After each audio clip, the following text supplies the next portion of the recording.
आप देख रहे हैं न्यूज इंडिया, आपके साथ मैं रचना बंसल। देवभूमि उत्तराखंड का उत्तरकाशी कुदरत की विनाश लीला से त्राहिमाम कर रहा है। कभी बादल फाड़ तबाही, कभी खिसकते हुए पहाड़, तो कभी नदियों का रौद्र रूप। वो जो सैलाब है सब कुछ बहा ले जा रहा है। कभी लैंडस्लाइड की आफत भी आ रही है। प्रकृति का ऐसा रौद्र रूप जिसने उत्तरकाशी के लोगों को खौफ से भर दिया है। अतीत के पन्नों को खंगाल कर देखें तो उत्तरकाशी का इतिहास भयानक आपदाओं से भरा पड़ा है। कभी जोरदार भूकंप से उत्तरकाशी की धरती कांपी, तो कभी जल प्रलय से हाहाकार मचा। 1991 में उत्तरकाशी में 6.8 की तीव्रता के भूकंप ने बेहिसाब तबाही मचाई थी। उसके बाद साल दर साल कुदरत का प्रकोप उत्तरकाशी की जनता पर पड़ता ही है। भूकंप, पहाड़ों का खिसकना, लैंडस्लाइड, जल सैलाब और बादलों का फटना, न जाने कितनी ही तरह की आपदाएं उत्तरकाशी में लोगों का जीना मुहाल कर रही हैं। हालांकि खतरा सिर्फ उत्तरकाशी तक ही सीमित नहीं है। प्रकृति का प्रकोप पूरे उत्तराखंड को अब डर के साए में जीने के लिए मजबूर कर रहा है। केदारनाथ से लेकर जोशीमठ तक, चमोली से लेकर टिहरी तक, देवभूमि के कई जिले भयानक आपदा की जद में हैं। यहाँ के पहाड़ खतरे की घंटी बजा रहे हैं। मौसम का रुख बदलते ही ये पहाड़ जानलेवा हो जाते हैं। आज अपने खास प्रोग्राम में इसी पर करेंगे बात। पहाड़ों पर प्रकृति के प्रकोप को हम करीब से समझेंगे। देवभूमि में त्राहिमाम करने वाली त्रासदियों का इतिहास भी आपको बताएंगे और बात होगी उत्तरकाशी की भी कि आखिर उत्तरकाशी के पहाड़ों पर पल पल खतरा क्यों मंडरा रहा है। रिपोर्ट देखिए।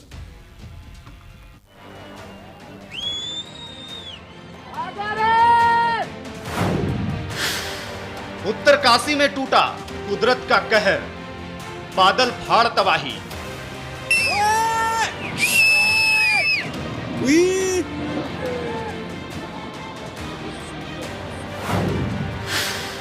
कुदरत की विनाश लीला से मचा त्राहिमाम।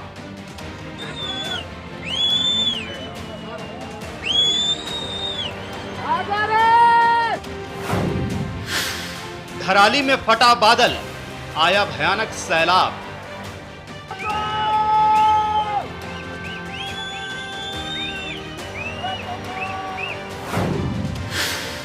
उत्तरकाशी में जल प्रलय, जिंदगी पर भारी सितम।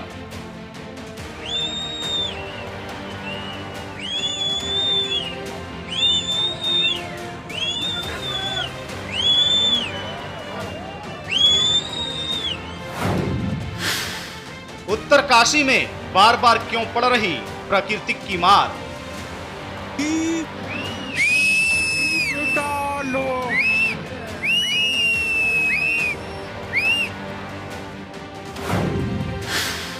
कभी भूकंप, कभी बाढ़, कभी तबाही, बादल फाड़।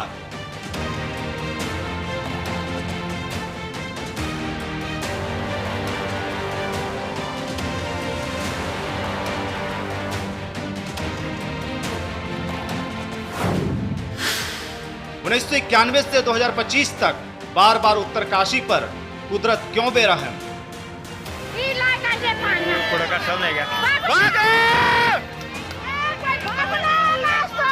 मरी बहुत मरी।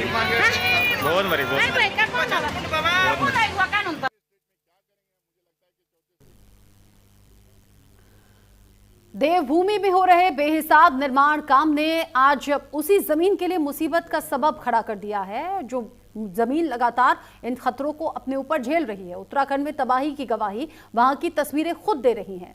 पहाड़ों से खिलवाड़ किया जा रहा है। दुर्गम इलाकों में टनल बनाने का काम हो रहा है। रह रहकर पहाड़ों में कभी लैंडस्लाइड तो कभी दरिया में तूफान आ जाता है। प्रकृति से छेड़छाड़ की वजह से पहाड़ी राज्यों में कुदरत भयंकर तबाही मचा रही है। एक और रिपोर्ट देखिए।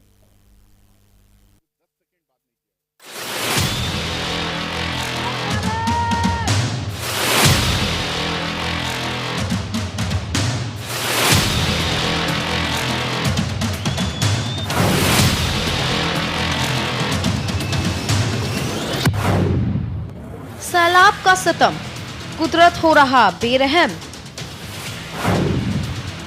कुदरत का इंतकाम, चारों ओर त्राहिमाम। पहाड़ों से खिलवाड़, चारों ओर चीख पुकार। उत्तराखंड एक बार फिर प्राकृतिक आपदा की चपेट में है। इस बार सिर्फ बादल नहीं फटे,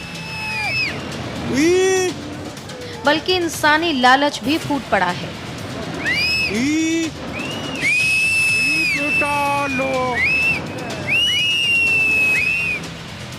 भूस्खलन, बाढ़ और टूटी सड़कों के बीच लोगों की चीखें इस बात की ओर इशारा करती हैं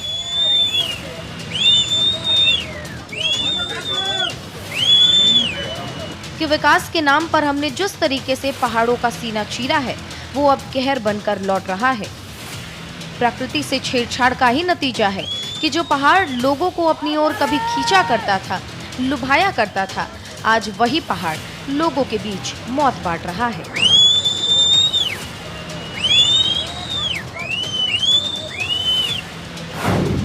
गंगोत्री धाम और मुखबा के पास स्थित धराली गांव में बादल फटा, जिसके बाद गंगोत्री के पहाड़ों से बहने वाली खीर गंगा नदी में बाढ़ आ गई। तेज रफ्तार पानी के साथ आए मलबे ने महज 34 सेकंड में धराली गांव को जमींदोज कर दिया, जिसमें 4 लोग गाल के गाल में समा गए। 50 से ज्यादा अभी भी लापता हैं, जिन्हें मलबे के बीच ढूंढा जा रहा है। ये तस्वीरें तबाही की गवाही दे रही हैं कि कैसे अचानक सैलाब आता है और अपने साथ सब कुछ बहा कर ले जाता है।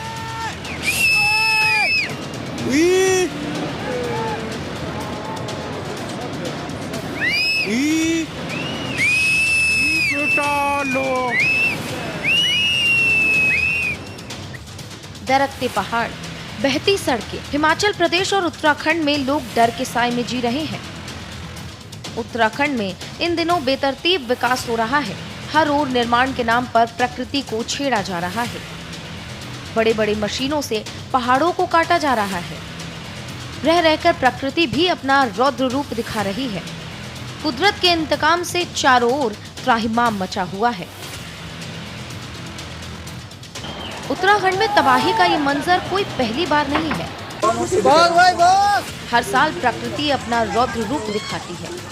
पहाड़ अब खामोश नहीं है, तबाही और बर्बादी ला रहा है। नतीजा इंसानों की जिंदगी लील रहा है।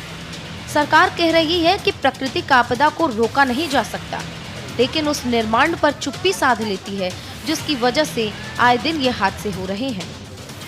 अब केवल पहाड़ नहीं गिर रहे, ये इंसानी जिद का भी जवाब है।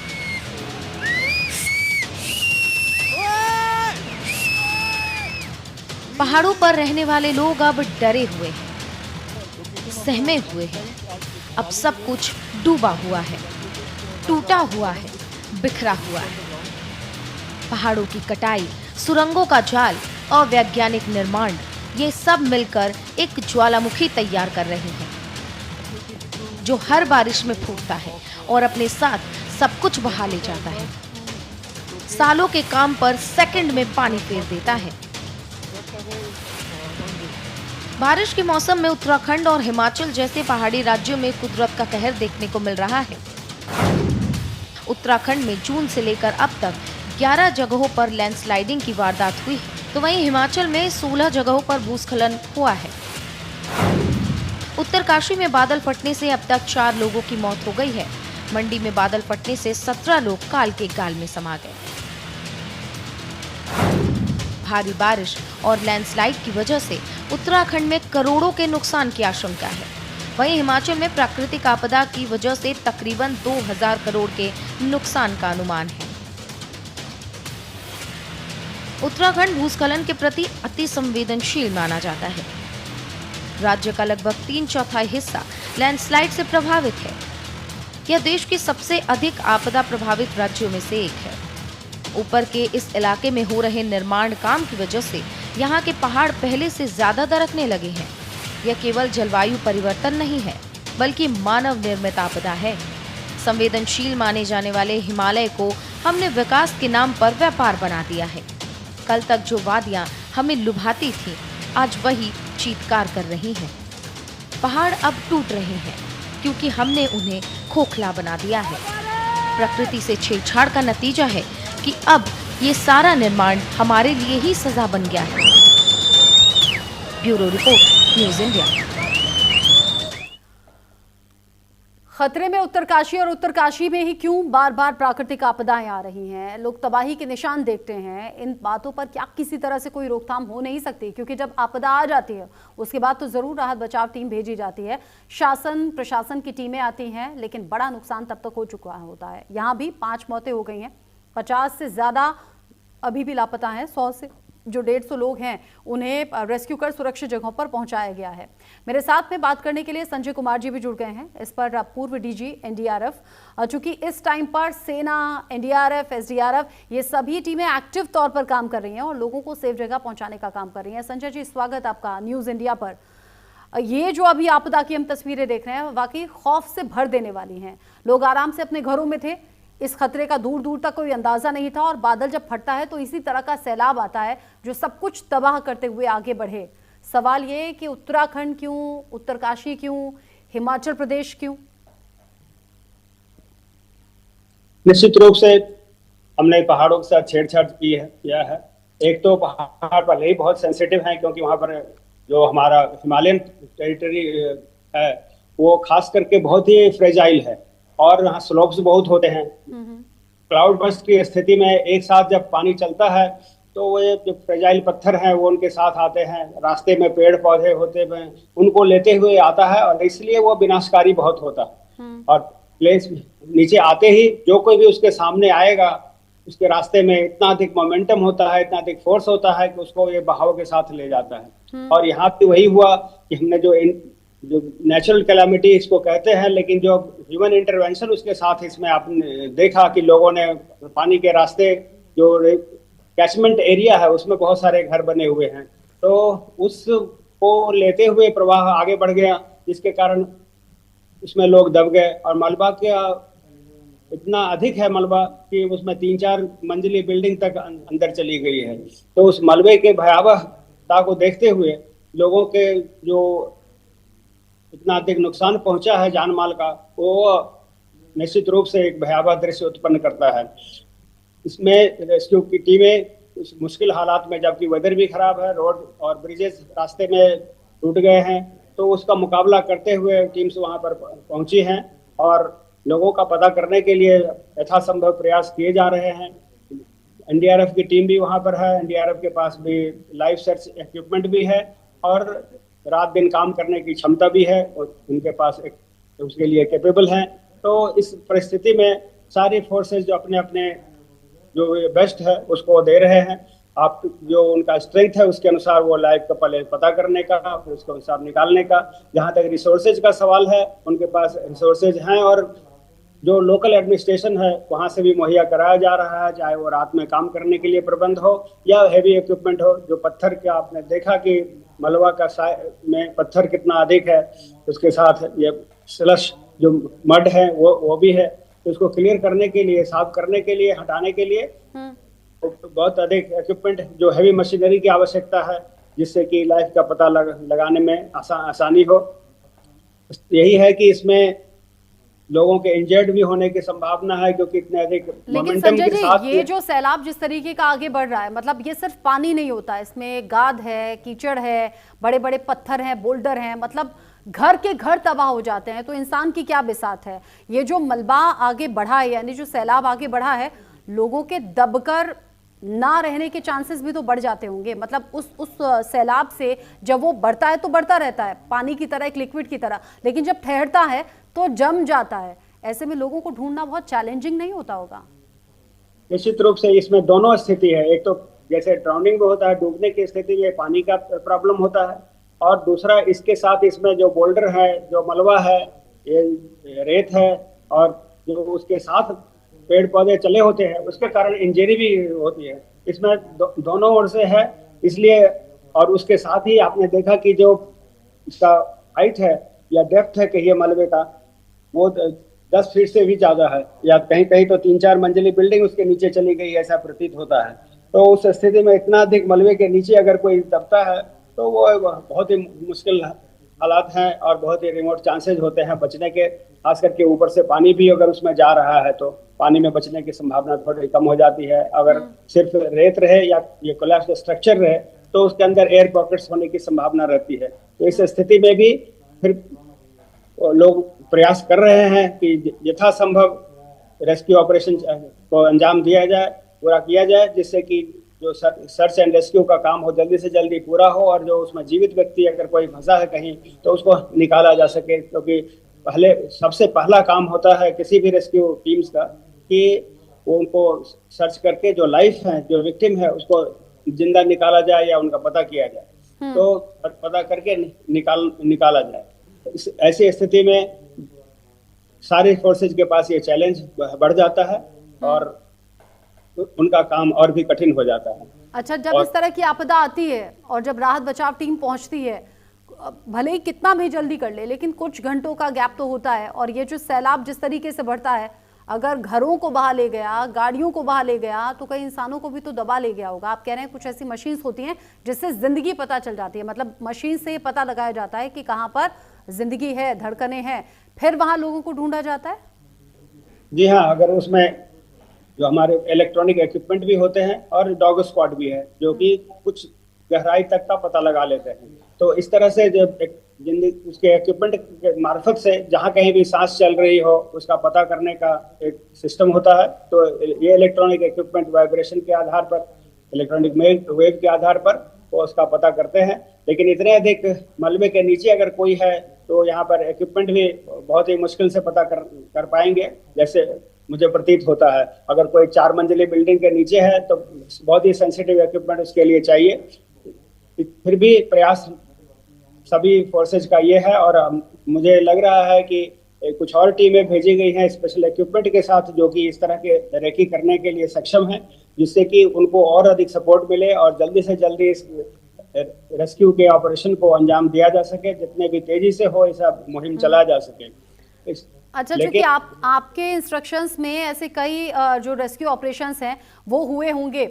अभी जो धराली में बादल फटा है और जो तस्वीरें हैं हम तो सिर्फ दूर से देख रहे हैं, लेकिन अभी तक का आंकड़ा ये है कि 5 लोगों की डेथ हुई है, 50 के करीब लापता हैं। ये ज़्यादा भी संख्या हो सकती है। 100 से 150 को रेस्क्यू किया गया। जब इस तरह के सैलाब आगे बढ़ते हैं, क्या मौत के आंकड़े बढ़ने की संभावना या आशंका इन तस्वीरों में आपको नजर आ रही है, या फिर लग रहा है कि सिर्फ 5 तक ही ये आंकड़ा जाएगा? आपका एक्सपीरियंस क्या बता रहा है? नहीं, ये जो मिसिंग रिपोर्ट्स हैं और वहाँ पर लोग नहीं मिल रहे हैं तो उसका वो हमें कुछ संकेत दे रहे हैं कि कुछ लोगों के दबे होने की संभावना होगी, क्योंकि बहुत से लोग अभी उनका पता नहीं चल पाया है कि कहाँ हैं। तो ऐसी स्थिति में ये रेस्क्यू ऑपरेशन को और तेजी से चलाना बहुत ही आवश्यक है ताकि लोगों को का पता लगाया जा सके जल्दी से जल्दी। ये क्षेत्र ज्यादा है और गहराई ज्यादा है, इसलिए इसमें कठिनाई का सामना करना पड़ रहा है। बोल्डर्स भी बड़े बड़े हैं, तो इस तरह से हैवी मशीनरी के द्वारा उनको हटाना, फिर उनको सेफली निकालना, उनका पता करना सारे मुश्किल काम है। वेदर कंडीशन भी बहुत ही हमारे फ्रेंडली नहीं रह रहे हैं, तो पानी का बहाव है, कीचड़ है। तो ऐसी स्थिति में लाइफ का पता करना और उनको रेस्क्यू करके निकालना वो बहुत ही चैलेंजिंग काम है, जिसके लिए फोर्सेज अपना प्रयास कर रही है। और वो मुझे उम्मीद है कि सारी फोर्सेज वहां पर युद्ध स्तर पर इस ऑपरेशन को अंजाम दे रहे हैं, उनका प्रयास जारी रहेगा। अच्छा, ये बताइए, जब इस तरह की प्राकृतिक आपदा आती है, कोई ऐसा इंडिकेशन मिलता है क्या कि ऐसा कुछ होने वाला है, लोग संभल जाएं, थोड़ा सा ठहर जाएं? क्योंकि कई बार तो आधी रात को हो जाता है, कई बार दिन में भी हो जाता है। क्या प्रकृति कोई ऐसा मैसेज देती है क्या कि कोई तबाही आने वाली है? कई जगह पर अर्ली वार्निंग सिस्टम का अभी शुरू किया गया है, लेकिन इसके लिए अभी कोई उस तरह के का नहीं है कि क्लाउड बस्ट का जो की संभावना है कई बार IMD देता है, लेकिन उस क्षेत्र में लोग कितने अलर्ट हैं, उस क्षेत्र में जो संबंधित लोग हैं वो कितने अलर्ट हैं, उस पर भी डिपेंड करता है। और मुझे लग रहा है कि अगर डैम की स्थिति वहां पर बन गई थी रिवर के अंदर, तो उस डैम पर नजर नहीं रखा गया होगा, तभी अचानक ही वो डैम टूटते चले गए और पानी का बहाव बढ़ता चला गया और इतने बड़े बड़े बोल्डर्स उसके साथ आ गए। पहाड़ों में ग्रेडियंट बहुत ही अधिक होता है, स्लोप बहुत ही स्टीप होते हैं, जिसके कारण कि उनके स्पीड और बढ़ता जाता है। पानी का बहाव आगे बढ़ेगा तो इसका स्पीड भी बढ़ता है और उसके फोर्स बढ़ने से साथ में जो भी मलबा आया, पत्थर आया, पेड़ आया, उसको साथ लेते चलता है। और आपने देखा कि वो किस तरह से वो अपना रास्ता पकड़ लेता है नीचे आकर के, वो पुराने जो सकड़े रास्ते पर नहीं जाकर के पानी उसका मोमेंटम इतना अधिक था कि वो अपने सीधे रास्ते पर, जो कि उसका शायद ओरिजिनल कोर्स रहा होगा, उस पर आ गया और अपना रास्ता पकड़ने के कारण जो इंक्रोचमेंट कहें अगर उसको, कि जो बीच में घर बन गए थे उन घरों को साथ लेकर के वो रिवर बेड को पूरी तरह कवर करते हुए पानी आगे बढ़ गया, जिसमें कि मलबा भी आगे बढ़ा और वो घरों को नुकसान पहुंचाता हुआ मट के अंदर दबाता हुआ अंदर आगे बढ़ता गया और इतना अधिक उसमें फोर्स था कि इस लंबे चौड़े क्षेत्र में अपना प्रभाव छोड़ गया।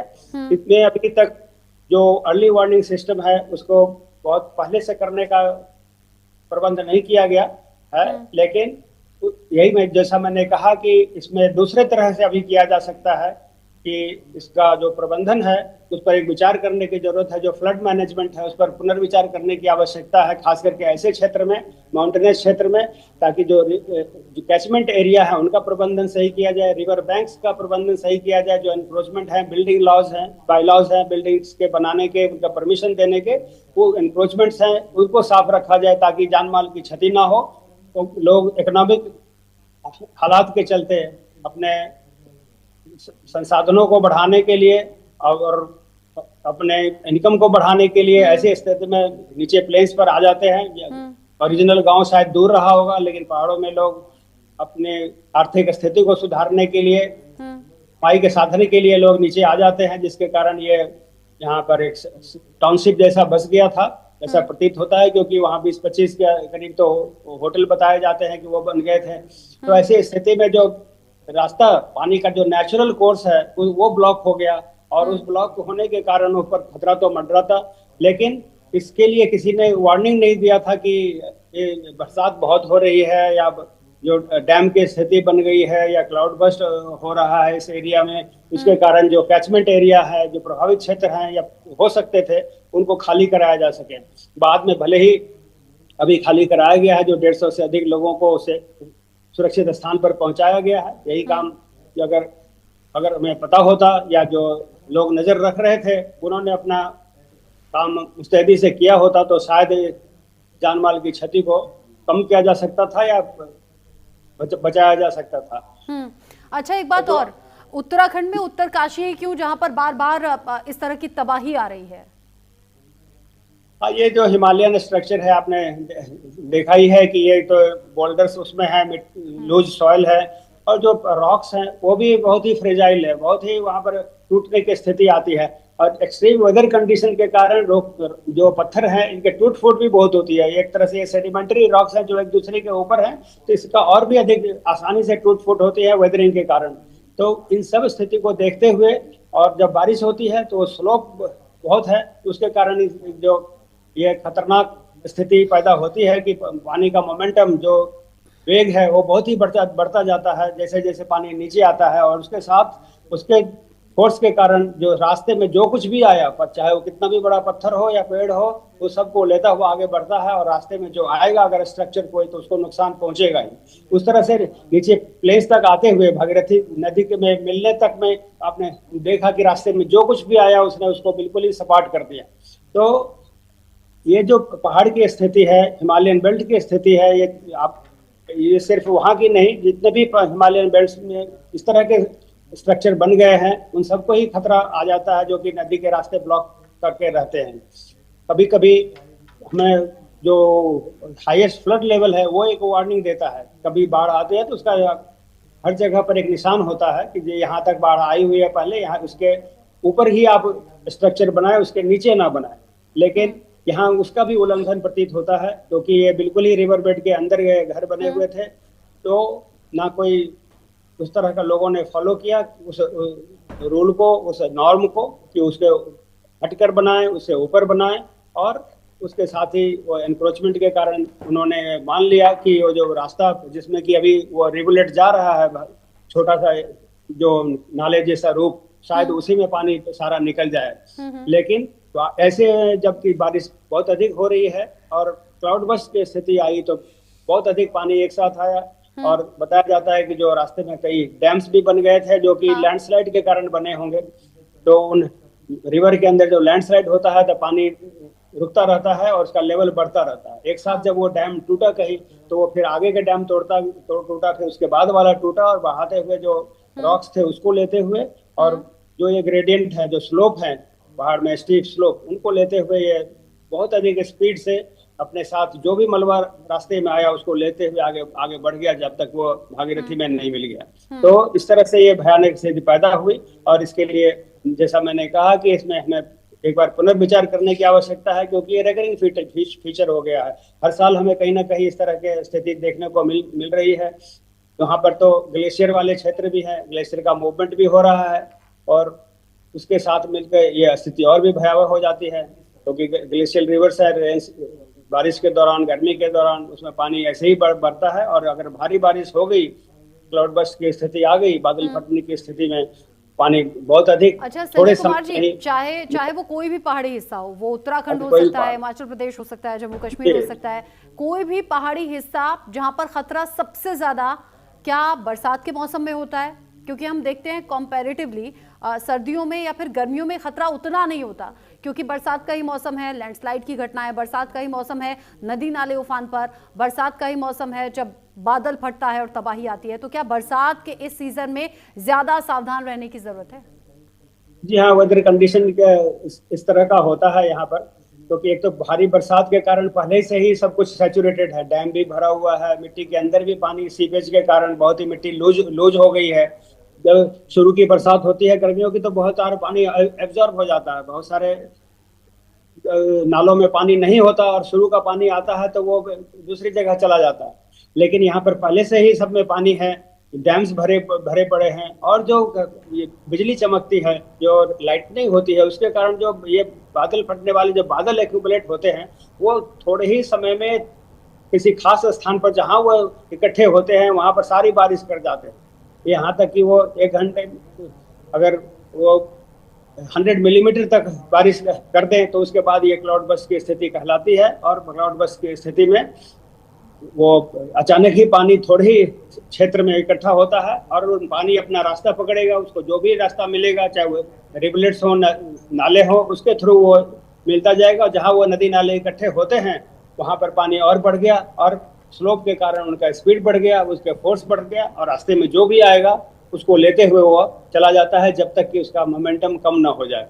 तो यहाँ पर भी वही से स्थिति लगती प्रतीत होती है, और उसके कारण जब उसके सामने जो घर आ गए, उसके कारण ये हैबिटेशन आ गया, होटल्स आ गए, तो उन सबको नुकसान पहुंचना। आपने बहुत डिटेल में समझाया हमारे दर्शकों को, और साथ ही साथ रीजन भी बताया कि क्यों इस तरह की आपदाएं आ रही हैं और क्या कुछ सावधानी बरती जा सकती है, और कैसे अभी रेस्क्यू ऑपरेशन में चैलेंजेस आ रहे होंगे। बहुत शुक्रिया संजय कुमार जी, न्यूज़ इंडिया के साथ में जुड़ने के लिए और ये सभी जानकारी हमारे दर्शकों तक पहुंचाने के लिए। एक बहुत छोटा सा ब्रेक यहाँ पर ले रहे हैं, ब्रेक से लौटेंगे तो धराली में बादल फटने के बाद तबाही की कुछ और तस्वीरें आपको दिखाएंगे, आपकी आंखें फटी की फटी रह जाएंगी। छोटा सा ब्रेक।